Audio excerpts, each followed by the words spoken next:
Elle devrait atteindre 4,4% à la fin de l'année. Et ça se traduit sur le ticket de caisse, la facture d'énergie, à la pompe bien sûr, et désormais sur la facture d'eau, potabilisation et assainissement compris. Elle a augmenté de plus de 5% sur un an, selon la Fédération nationale des collectivités concédantes et régies. Alors comment ça s'explique, Margot Faudéré ? Eh bien, c'est une conséquence parmi tant d'autres de la hausse des coûts de l'énergie, indispensable au fonctionnement des usines de traitement de l'eau.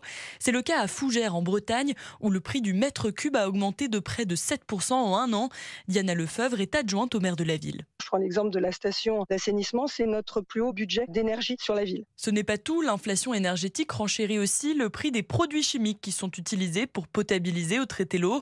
Des substances provenant souvent de loin et qui doivent donc être acheminées jusqu'à la France, rappelle Régis Ten, responsable du département cycle de l'eau à la FNCCR, association de collectivités locales. Ces réactifs ont globalement augmenté de 50%, conséquence de l'augmentation des prix de l'énergie et puis des coûts de transport. Les charbons actifs, ils sont en très grande partie fabriqués soit en Chine, soit en Australie. Et le prix de l'eau pourrait bien continuer à augmenter dans les prochaines années. Avec le réchauffement climatique, il faudra rallonger les canalisations pour aller chercher l'eau plus loin ou traiter des eaux plus polluées.